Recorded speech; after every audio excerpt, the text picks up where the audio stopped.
Memang hidup itu kejam. Sandwich Jen nikah sama Sandwich Jen jadi lapis legit. Nah, Jadi ayam geprek. itu dana daruratnya harus tebal 8-12. Bangun habit tuh nggak ada yang gampang. Per budget nikah itu minimum 20-30%. Aku tuh saving rasio range-nya tuh bisa 85-95%. Gede banget tuh. Iya. Investasi itu perjalanan, bukan sekali jalan.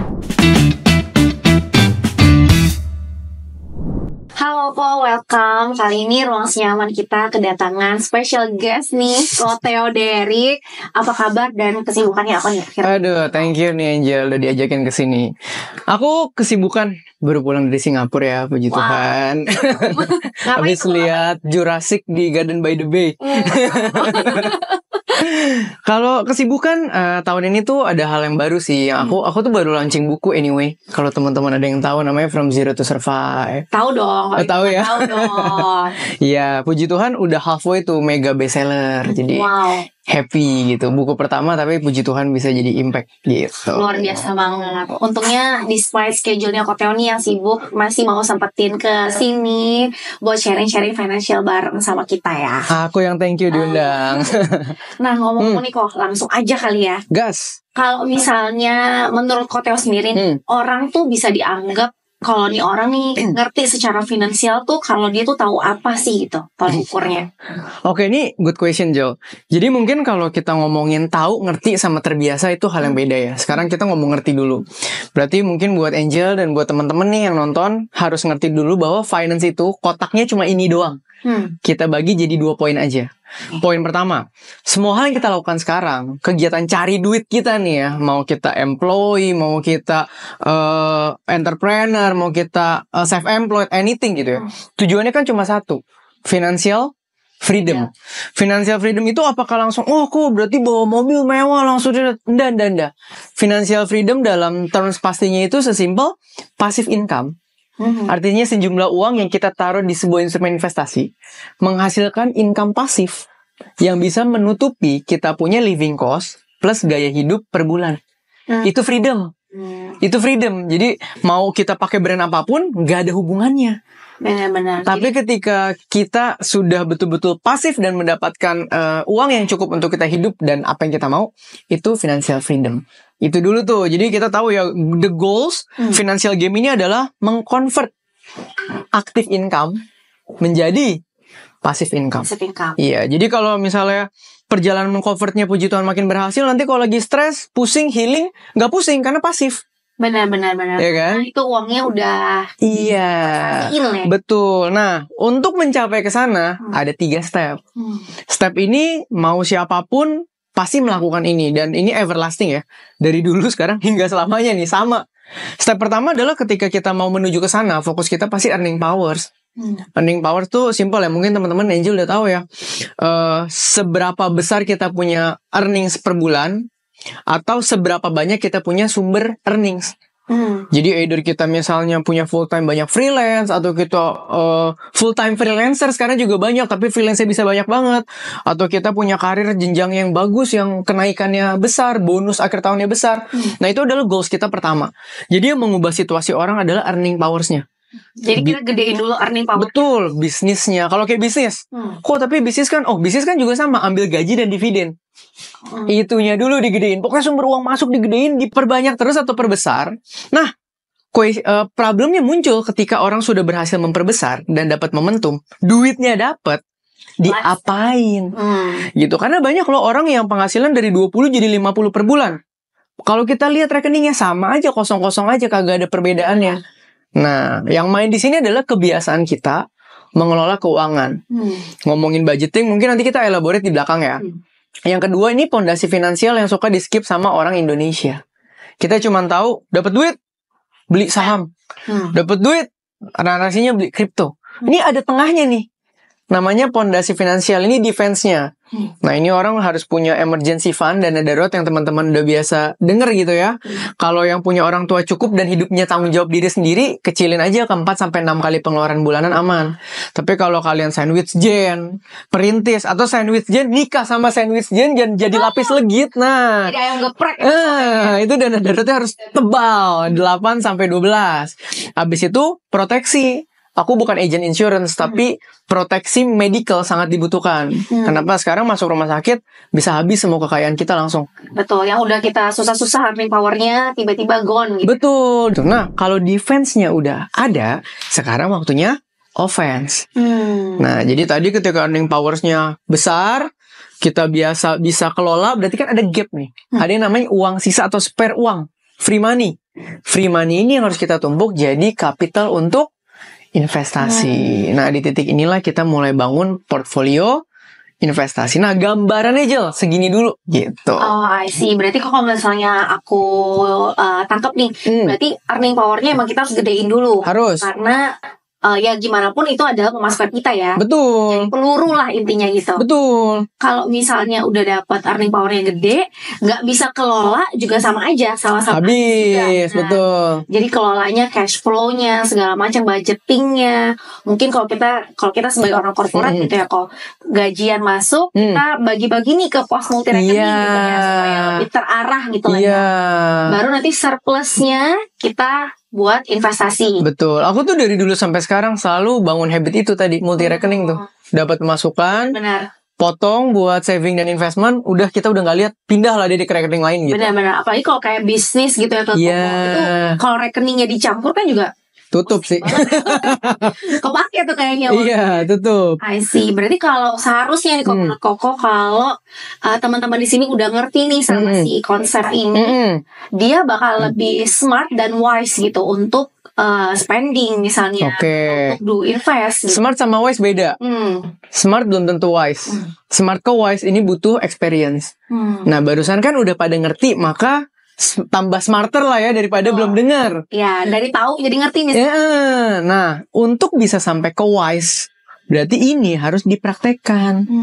Dipraktekkan berapa lama? Selamanya, terus-terusan. Semakin lama kita bisa mempraktekkan ini, kita akan semakin terbiasa pegang uang.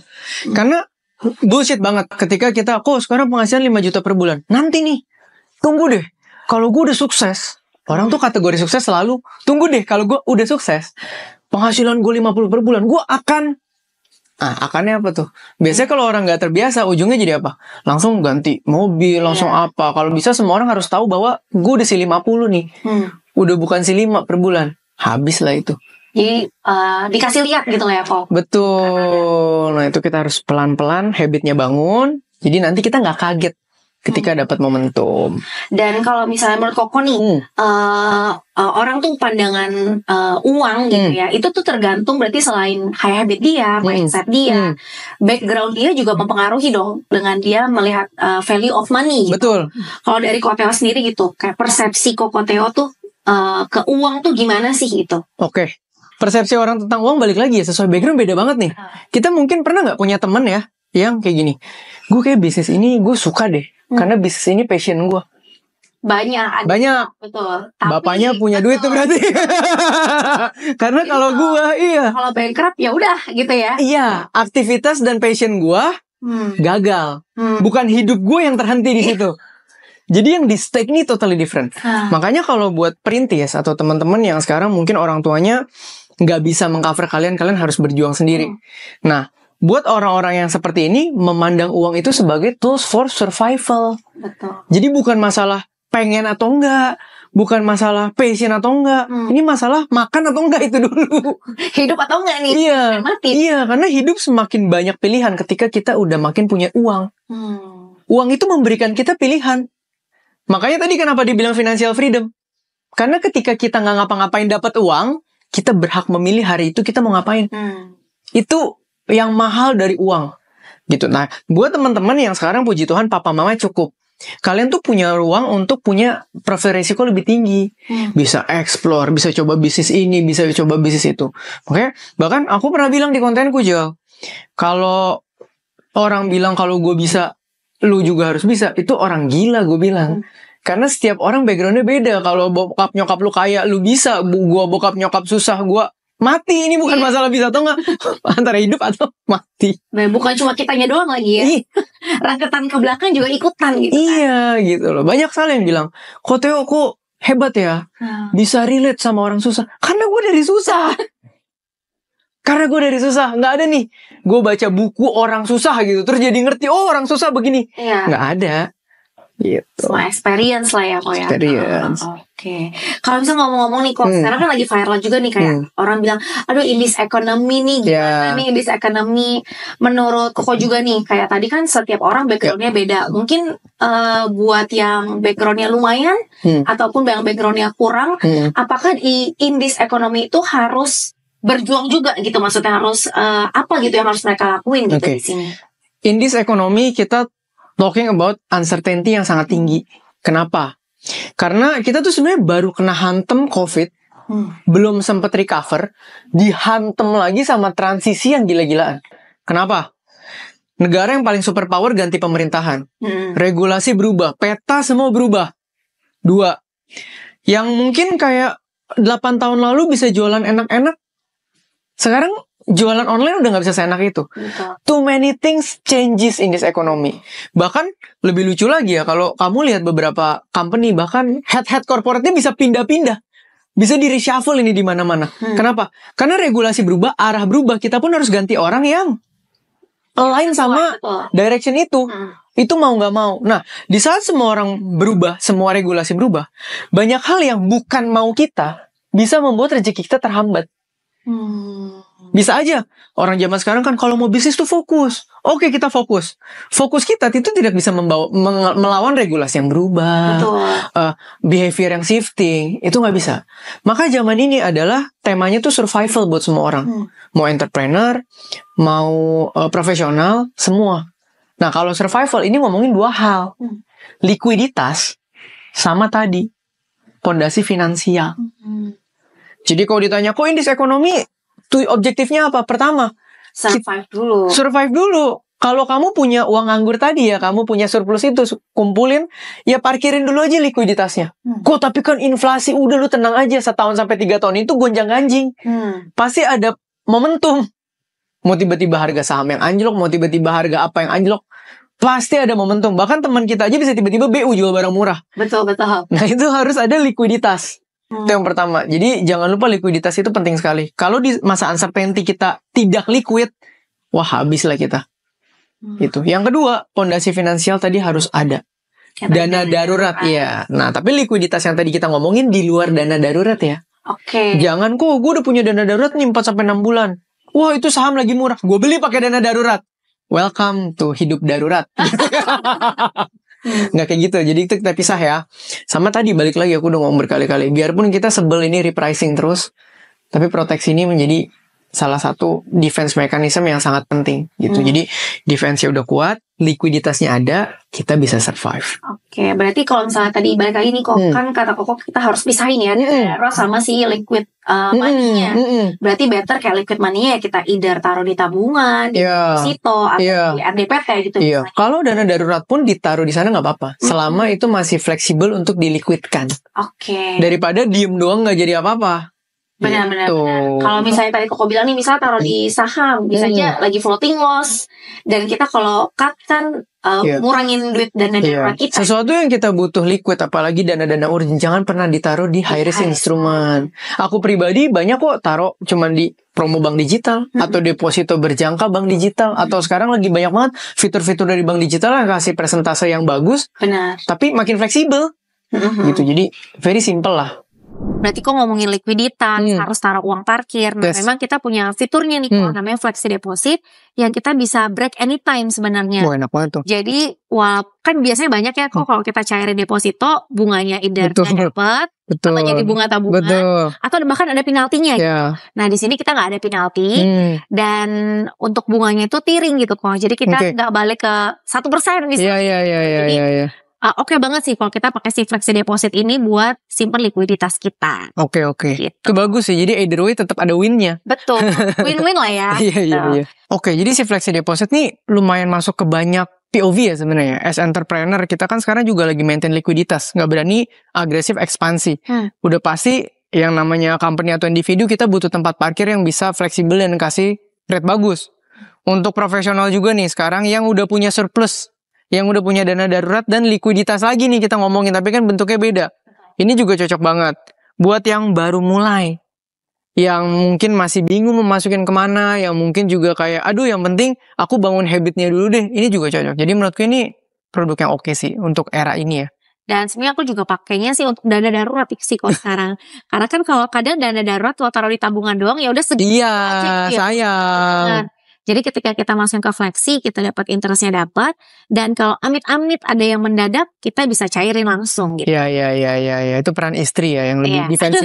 Ada kayak pertanyaan nih dari audiens kita.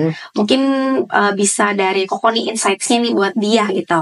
Dia kerja kantoran, dia cowok, umurnya 27, gajinya 2 digit lah, around 15 juta.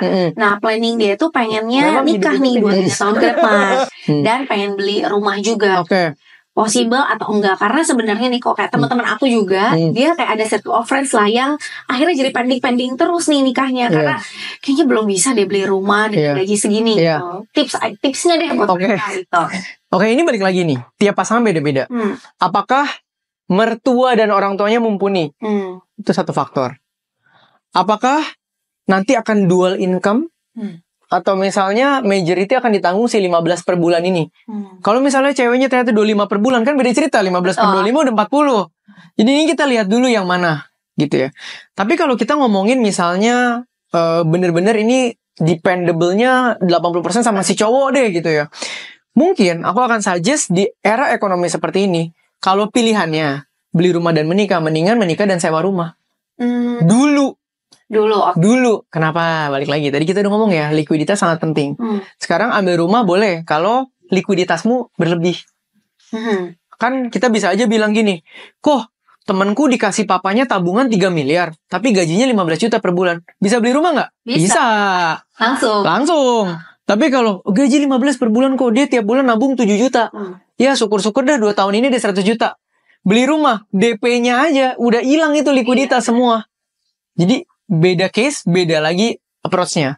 Kalau dia yang tadi ternyata nabung sendiri, suggestion dari aku, mendingan di ekonomi seperti ini, hutang jangka panjang, avoid dulu, bukan prioritas pertama.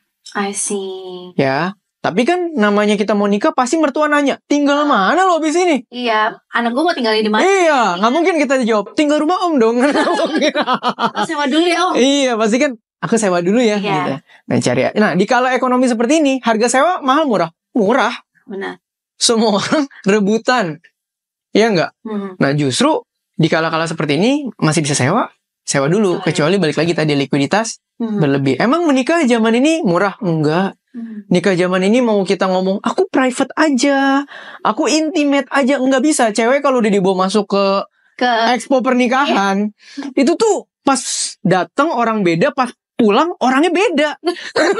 Pas masuk bilangnya maunya pas kedua pas masuk tenang, kita bisa gitu loh. Kita intimate aja. Aku mah maunya nih dong. Begitu masuk, bagus ya pakai bunga tuh ya. Oh iya lu lagi promo lu, ini dibundling nih, dapat makeup artist ini, gaun ini. Kapan lagi dapat di harga segini? Pulang-pulang kan yang cowok akhirnya aku ngopi dulu ya gitu. Berpikir lu berat lu. Iya, jadi ya apalagi mau menikah. Masalahnya kalau beli rumah atau sewa rumah kita punya kontrol. Mengatur budget pernikahan itu biasanya orang over budget. Iya, nggak mungkin karena tiba-tiba ada tambahan lagi gitu mungkin. Dan over budget nikah itu nggak ada yang 5%. Aku udah lihat teman-teman over budget nikah itu minimum 20-30%. Minimum. Gitu, karena dari satu pameran belum kepikiran. Betul. Ke pameran berikutnya ada promo, nambah.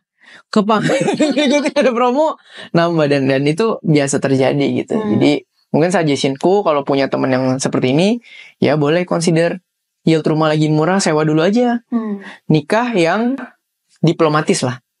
Setidaknya mertua masih oke, gak perlu excellent banget. Istri juga masih oke. Karena kalau membuat mertua dan istri excellent biasanya kita bangkrut.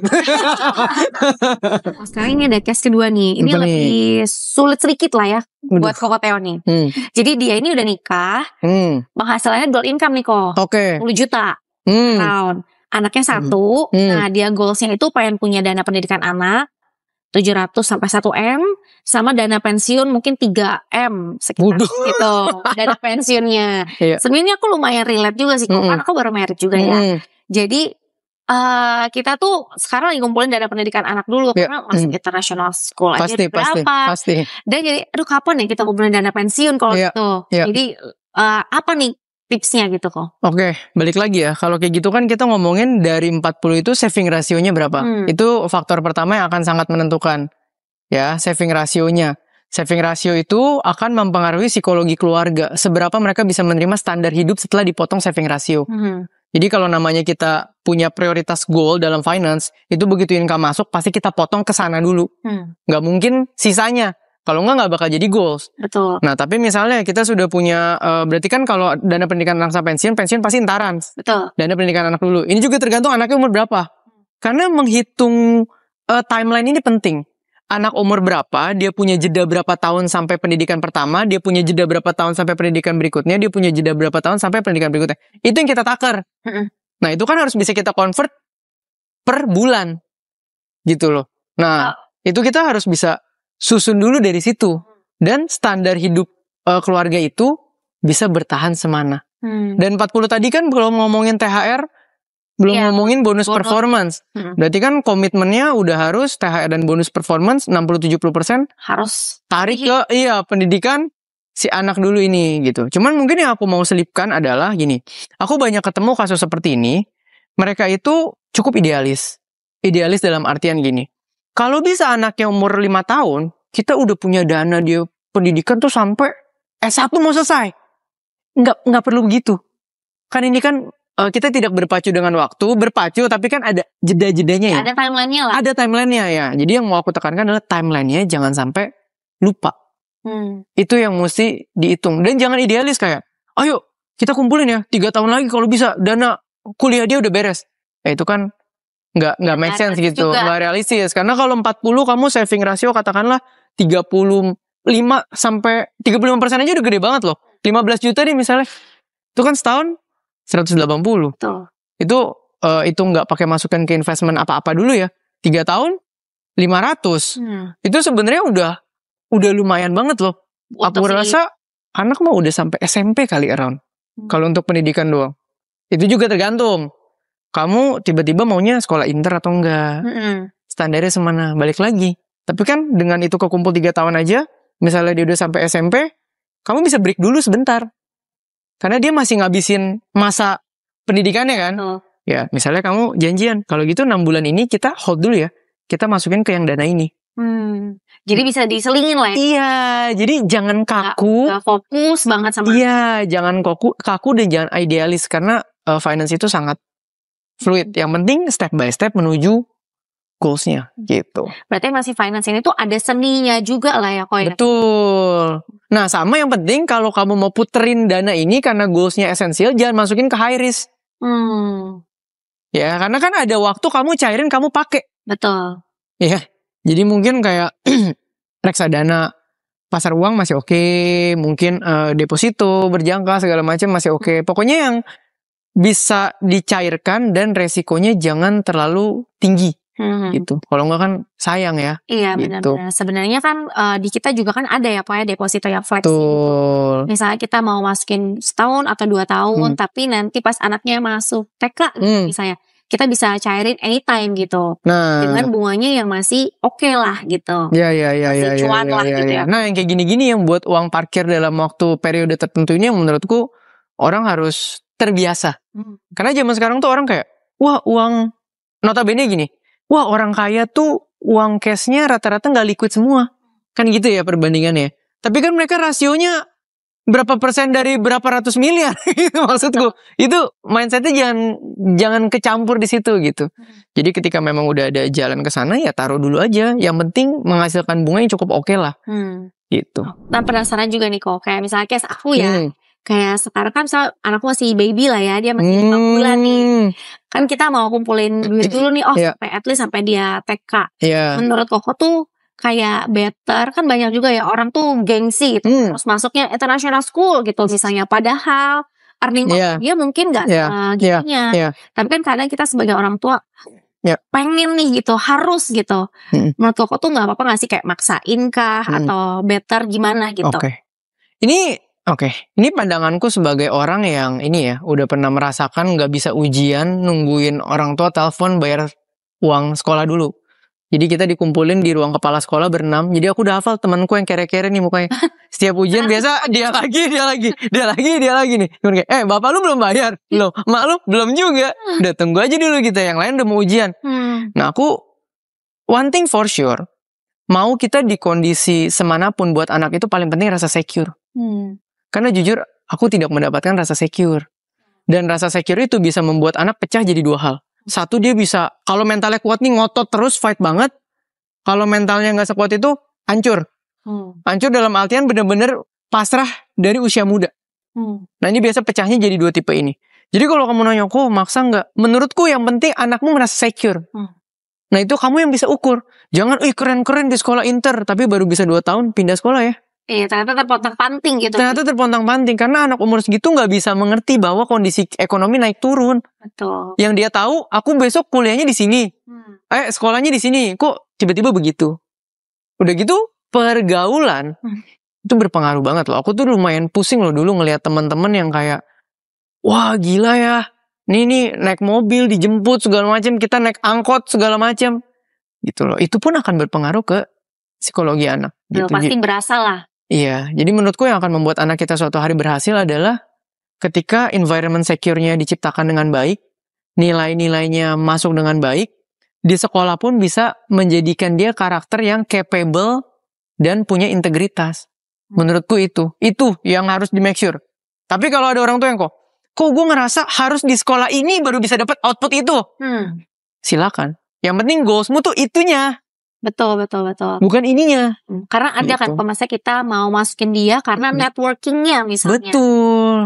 Betul. Tapi kan networking kita pecah lagi. Networking untuk kita atau untuk orang tua ya. Iya, anaknya. Karena kan sorry itu saya ada juga misalnya beberapa pekerjaan yang membutuhkan kita approaching ke network yang bagus.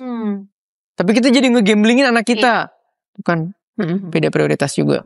Kalau misalnya dari Koko sendiri nih, kayak sekarang kan ya, yang tadi kita bahas nih, kayak previous ekonomi kita, sekarang in this ekonomi, itu kan life stagesnya berubah ya. Kayak aku juga dari sebelumnya single, terus sekarang married, punya anak, itu kan berubah semua nih life stagesnya. Kayak ada gak sih kok kayak shifting mindset gitulah. Mindset tabung yang tadinya harus begini, setelah kita jadi umur 30 atau umur 40, mindset tabungnya jadi berubah lagi gitu. Jadi the shifting mindset ini apa Koko rasain gak gitu di perjalanan hidup Koko? Aku belum bisa ngomong karena aku belum punya anak. Tapi aku adalah orang yang percaya bahwa mindset tentang finansial itu selalu tentang persiapan. Prepare for titik-titiknya yang shifting. Misalnya sebelum nikah prepare for ini. Abis nikah prepare for kids. Jadi finance itu mindsetnya selalu tentang preparation. Yang berubah adalah kebutuhannya, goalsnya. Jadi kalau ditanya shifting mindset, enggak. Tapi mungkin yang di-prepare beda. Nah, karena aku berasal dari masa kecil yang sangat tidak secure, aku orang yang terbawa sangat pengen secure. Jadi aku tuh sampai sekarang habitnya itu dapat berapa, pakainya tuh kecil. Jauh deh. Cukup jauh sama incomeku. Aku tuh saving rasio range-nya tuh bisa 85 sampai 95%. Gede banget tuh. Iya. Kalau incomeku lagi gede banget bulan itu, aku bisa saving rasio 95%. Wow. Kenapa? Itu aku beli rasa tenang. Besok mau liburan bisa. Besok mau punya anak cukup sampai kuliah. Betul. Aku adalah orang yang lebih suka orang lihat kita biasa aja nih. Tapi ketika semua kebutuhan datang, ada. Secure-nya itu ya. Rasa secure-nya itu. Dan semakin dewasa rasanya orang lebih butuh rasa secure daripada rasa keren. Benar, karena keren juga temporary ya kok. Iya, dan semakin bertumbuh umur juga ketemu banyak orang. Ternyata sekarang memang banyak banget yang memaksakan flashy di depan. Ternyata jadi cicilan, jadi apa. Dan akhirnya pondasi finansialnya rapuh. Sekali kena goncangan ekonomi, habis. Itu yang kita harus keep in mind sih. Oke. Kalau yang kayak tentang shifting mindset lagi nih, kalau tadi kan shifting mindset lebih ke preparation kita untuk goals gitu ya. Tapi ada nggak kok kalau misalnya shifting mindset nabungnya gitu? Misalnya kayak Koko sebelumnya nabungnya lebih ke low risk kah? Atau misalnya sekarang karena life stagesnya berubah, karena goalsnya berubah, oh berarti gue nabungnya udah nggak bisa kayak gini lagi nih gitu. Menurutku nabung itu tidak ada perubahan, depend sama jumlah kapital yang udah ada. Jadi maksudnya gini, ketika kita menabung itu kan jadi habit. Sebetulnya menabung tuh sesimpel kebiasaan. Nah, kebiasaan ini nanti kan ditentukan sama tujuannya. Kalau kebiasaan kita tujuannya masih jauh, kita akan strict banget sama kebiasaan kita. Tapi yang akan membuat berubah adalah misal, kok ternyata aku sudah ketabung puji Tuhan 500 juta liquid. Aku parkirkan dulu misalnya di deposito fleksi gitu ya. Otomatis beberapa hal yang datang dan bisa diselesaikan sama perkara 500 juta sudah bisa diberesin. Betul. Aku nyantai dulu ya, aku 3 bulan ini nabungnya kurangin dikit, aku mau liburan bentar atau apa, boleh nggak? Boleh. Jadi shifting dan habit menabung ini bisa dipengaruhi dengan justru jumlah yang kita punya. Jumlah yang kita sudah punya. Makanya finance tuh selalu game bayar harga. Kita bayar harga di depan, udah punya pondasi, punya ini cukup, hidup kita makin tenang. Makin tenang, makin tenang. Kayak gitu. Nice. Tapi kan kadang gini ya kok, misalnya kita, yang susah itu kan build habitnya. Nah itu. Yang susah. Itu. Misalnya kayak awal-awal oke lah kita sebulan 2 bulan bisa nih nabung 50%, 30%. Kok lama-lama, ntar dulu deh, apa dulu. Nah ini gimana ya kok? Supaya kita tuh bisa bangun komitmennya, konsistennya gitu. Nah, biasa kalau orang dengar konten, misalnya, oh kok Theo bisa nabung 80%. Sekarang. Dengan income yang sekarang. Income yang dulu emang bisa nabung 80%. Enggak. Aku 2015 mulai pameran, aku menggaji diriku cuma 3,5 juta per bulan. 3,5 juta mau nabung apa? Itu tiap hari aku makan ayam geprek di bawah kantor aja masih sisanya sedikit gitu loh. Maka kita bertahap. Berapa dari income kita sekarang yang ketika masuk nih, kita nyaman dulu langsung kita buang. Misal 5 juta. Kok aku nyaman langsung buang 500 ribu. Anggap penghasilan kita cuma 4,5. 500-nya udah ketabung di rekening lain. Gitu loh. Ya udah, begitu dulu aja. Terus ternyata kita ada bonus. Ada peningkatan gaji, ada freelance misalnya, masuk 2 juta per bulan. Yang harus kita belajar adalah, oh sekarang ternyata 4,5 cukup. Begitu tambah 2 juta, jangan jadi 6 juta pengeluarannya. Banyak gitu loh. Iya, dari 4,5 jadi 5 deh boleh. Kan berarti ada tambahan 1,5 lagi di situ, buang lagi ke sana. Nah, memang awal-awal bangun habit apapun susah. Bangun habit tuh gak ada yang gampang. Semua habit pasti susah karena nggak biasa. Tapi Jel, bangun habit menabung itu emang susah setengah mati sih. Itu aku pun mulai dari komitmen sebagai anak single parent yang pengen membuat mama lepas dari beban pikiran gitu. Kayak pulang melihat mama stres karena dia stres gak bisa memenuhi kebutuhanku. Dia stres juga blaming diri dia. Ujung-ujungnya kita jadi anak pengennya apa sih? Oh pengen nih berjuang untuk membuat orang tua setidaknya tenang dan lepas dari stres ini. Buatku itu sangat major. Nah itu jadi komitmenku. Makanya aku dari awal gaji 3,5 itu bisa ketabung tapi dikit banget. Itu mulai dari mungkin nabung kayak 200 ribu gitu loh. Cuman kalau kan pengusaha ya, jadi akhir tahun ada dividen. Nah begitu dividennya lumayan, itu pun nih ya aku ceritain ya, dividen pertama aku tuh sekitar 120-130 juta. Itu perpuluhan 10%, kasih mama, aku ambil 3 juta doang, beli sneakers, sisanya masuk deposito semua. Wah, ini sih yang susah ini. Komitmen. Susah, sebutnya aja susah gitu. Susah. Dan ya untungnya ini sih, kalau sekarang kan zaman makin kesini, lembaga keuangan juga udah mulai banyak lah yang siapin fitur-fitur yang bikin kita tuh komit gitu nabung.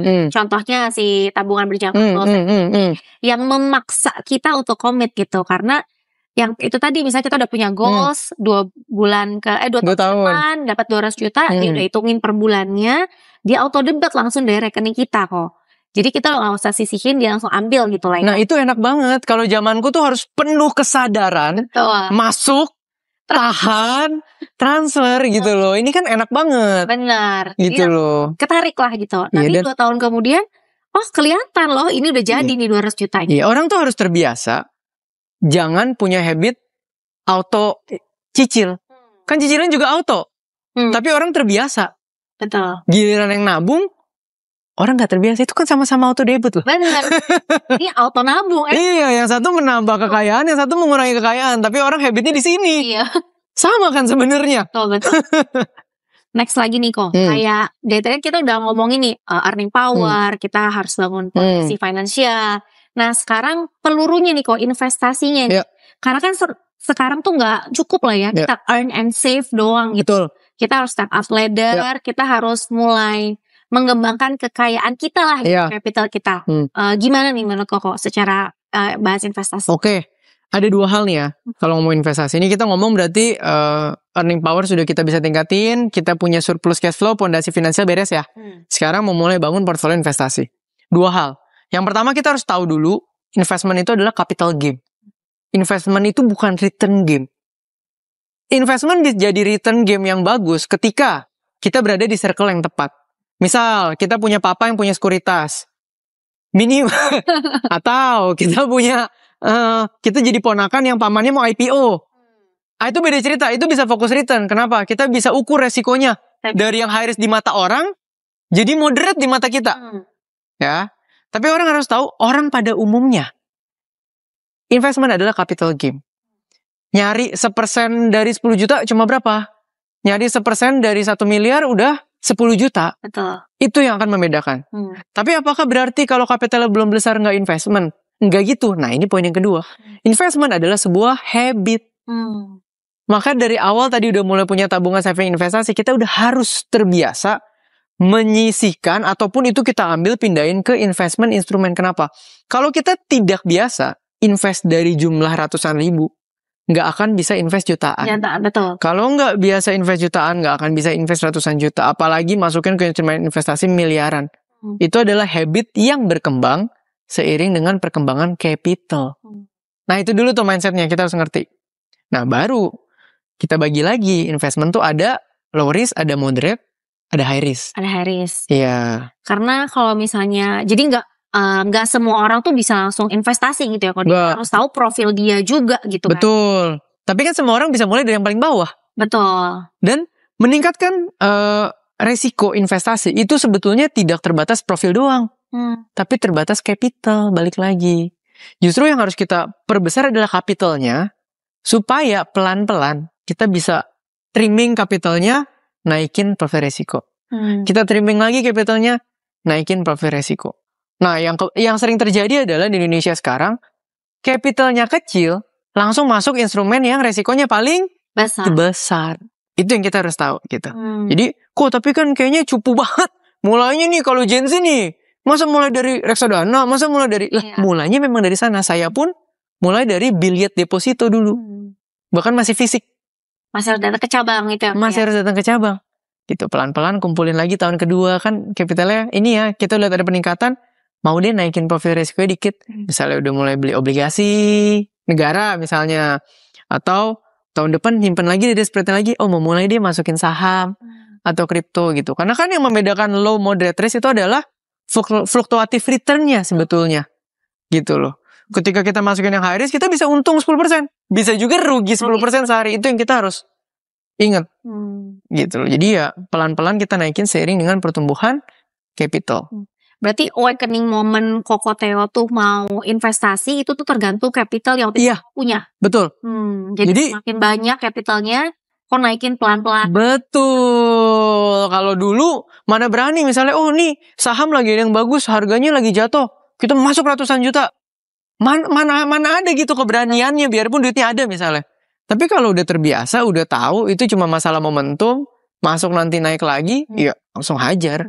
Tapi banyak juga gak sih kok kalau misalnya kayak case aku nih, kayak suamiku kan lagi mulai nih dia ambil instrumen yang main high risk. Itu tuh tipenya low risk.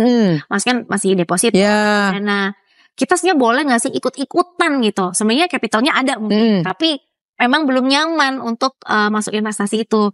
Kalau kita lihat teman kita, dia kayaknya oke deh returnnya. Yaudah ikutan gitu. Sebenarnya boleh gak sih ikutan atau kita harus pelan-pelan naikin? Selama di dalam budget yang sehat, gak apa-apa explore.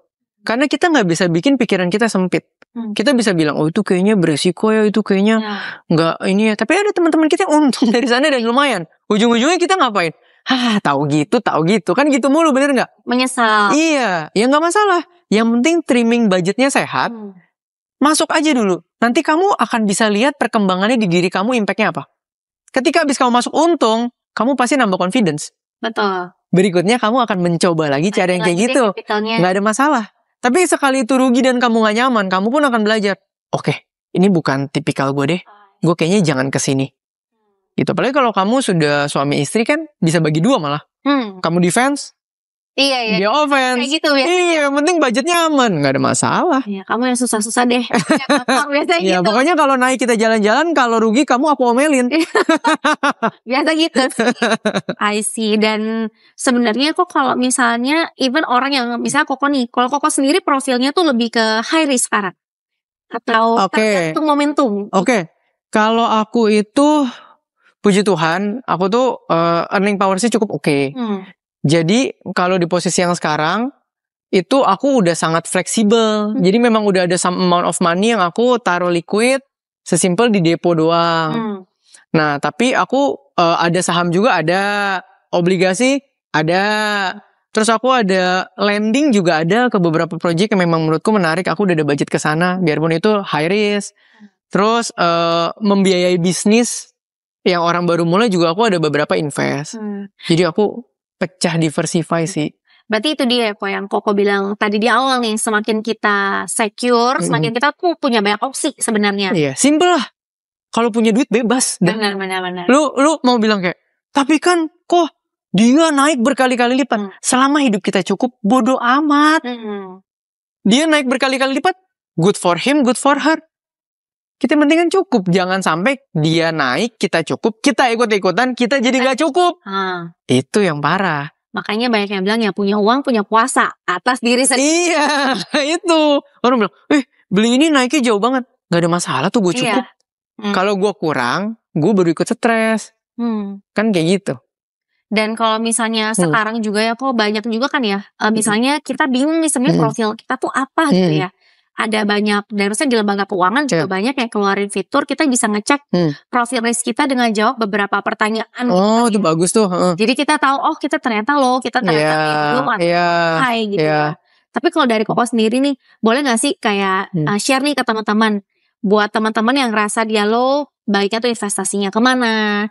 Kalau dia medium, investasinya kemana? High risk kemana? Ini sebenarnya kalau kita ngomongin low, medium, dan high risk ini kan kita ngomongin zaman konvensional. Balik lagi, low, medium, high risk itu tergantung knowledge kita semana, kita main di circle mana, modal kita berapa. Jadi memang basicnya kita bisa bagi 3 nih teman-teman. Mungkin yang sukanya stability, sama aja orang yang suka stability gak bakal cocok jadi entrepreneur. Ya kan, karena dia maunya stabil per bulan. Berarti emiten yang paling cocok buat orang stability dan low risk ya mungkin dari tadi deposito berjangka, promo bank digital, reksadana pasar uang. Mungkin yang range-nya itu masih di sekitar 4-6,5% mungkin sekarang. 4-6,5% kalau bagus-bagus. Iya harusnya sampai 6,5%an lah. Naik lagi ke atas baru mungkin kita masuk RDPT, kita masuk obligasi. Tapi kan kita kalau mau ngomongin obligasi, sebenarnya kalau obligasi negara juga super safe ya. Iya. Karena kalau kita mau ngomong resikonya cuman kalau negaranya, sorry to say bangkrut. Tapi kan kalau company bangkrut sama negara bangkrut pasti probabilitas lebih besar company yang bangkrut dong. Jadi harusnya lebih less risk lagi. Ini mungkin kita bisa main di range 7-9%. Itu udah bagus banget. Baru di atasnya lagi, ya kita bisa ngomongin saham, kripto, lending, yang mungkin ngomonginnya bisa di atas 9%, 11, 15 itu udah bagus banget, bagus banget, itu udah gila banget dah, gitu loh. Nah jadi, ya balik lagi, kita mungkin bisa lihat, kita semua mulainya dari yang bawah dulu gak apa-apa, itu kan profil resiko cuma menentukan ketenangan hati. Tapi ingat, ketenangan hati itu juga dipengaruhi sama knowledge, experience, dan network. Itu yang menurutku jarang dijelaskan lanjutannya. Gitu. Oke. Tapi kok mau nanya lagi nih, kalau misalnya kayak tadi udah dibagikan sebagai 3 basic gitu ya. Tapi sebenarnya even though kayak kita tuh dianggapnya high risk, kita ke saham dan kripto. Tapi itu cuma beda presentasenya aja gak sih? Maksudnya kita tuh tetap ada low risknya juga, masukin deposito juga kayak tadi Koteo gitu. Jadi tetap ada diversifikasinya gitu. Kalau kita mau invest sesuatu penting gitu untuk diversifikasi. Nah, itu balik lagi aku selalu bilang, budget. Budget investmentmu seberapa? Misalnya, tadinya kamu punya budget investasi 10 juta. Ya itu kan sebenarnya opsi manapun returnnya masih nggak terlalu berasa nih. Beda kamu misalnya udah naik ke 100 juta. 100 juta nih, kok tapi aku orangnya high risk. Ya kamu berani berapa? Setengah 50 juta. Ya silakan 50 juta masuk high risk. Tapi kan high risknya bisa kamu filter lagi. Ya kan? Misalnya saham, oke aku coba beli saham ini gitu kan. Ya udah silakan 50 juta. 50-nya yang ini kan kamu bisa diversify lagi. Sampai investasi itu perjalanan bukan sekali jalan. Sampai kamu kok 50-nya udah menghasilkan. Kayaknya aku cocok deh invest di sini. Aku nyaman, aku tenang. Ini kan selama kamu nungguin ini kan kamu punya saving rasio naik lagi. Uangnya naik lagi kan. Aku trimming lagi dia tambah 50 lagi ke sini jadi 100. Tapi di sini kan mungkin udah ada 50 lagi, udah ada 70. Betul. Yang kita parkirin di low risk tapi liquid. Nggak ada masalah. Kecuali tiba-tiba nih, kok udah nyaman di sini. Kayak kemarin pandemic happen. Kok aku all in? Silakan. Kalau kemarin cairin nih semua dana darurat ada ya? Ada. Silakan. Masuk karena aku aja kemarin waktu 2020 masuk 80% dana investasi semuanya beli saham kok. Kenapa? Karena sorry itu saya itu memang musibah, tapi di capital market itu kagak ada lagi harga segitu. Betul. Itu occasion khusus, iya. Tapi bisa beli karena liquid. Betul. Bayangin kalau aku mikir gini. Tapi kan zaman sekarang kalau mau kaya semua harus di instrumen investasi. Misalnya kita punya saham 80%. 2019. 2020 kita nangis itu. Mau ngapain? Benar-benar. Beli kagak ada duitnya. Ngeliatin cuman minus doang. Ya terus. Nangis itu. Gitu. Nah ini pertanyaan terakhir untuk sum up juga sih sebenarnya. Realistis aja sebenarnya apa sih yang harus kita lakuin in this economy untuk dapetin tenangnya in the future? Oke, ini mungkin dari tadi kita udah bahas ya, tapi kita conclude aja. Namanya tenang itu selalu datang dari persiapan. Ya. Jadi mungkin kalau zaman ini kan fokusnya survival. Berarti yang pertama, segimanapun sorry to say nggak betahnya kita di pekerjaan yang sekarang, ingatlah bahwa banyak sekali yang mengantri posisimu detik ini. Maksudnya apa? Earning powersmu kamu pertahankan dulu, jangan sampai hilang atau berkurang. Bukan mikirin kali berapa ya, kalau bisa nambah bagus. Tapi usahakan dulu ini jangan berkurang atau hilang. Tadi yang kedua, dana darurat jangan dipakai buat aneh-aneh dulu yang membahayakan hidupmu. Karena balik lagi kita tidak pernah tahu apa yang bisa terjadi. Ini pondasi finansial penting sekali. Terus tadi ya, kita ngomongin proteksi juga. Nah, kemudian masalah investment, ingat juga bahwa ini uncertainty tinggi sekali. Kalau memang likuiditas kita tidak bagus-bagus banget, jangan terlalu banyak main di high risk. Ini yang penting duit kita tetap bertambah dan gak hilang. Daripada kita cari opportunity jadi sesuatu di kala yang sangat unstable kayak gini gitu. Makanya this time is the survive time lah ya. Survival mode lah. Gitu. Oke, kalau gitu thank you banget kalau Theo udah mau sharing-sharing sama kita. Ini benar-benar teman-teman tuh merasakan dinavigasi lah sosialnya. Dari yang tahu jadi ngerti dan paham lagi. Iya. Oke, thank you Kak Theo. Siap, thank you Jo.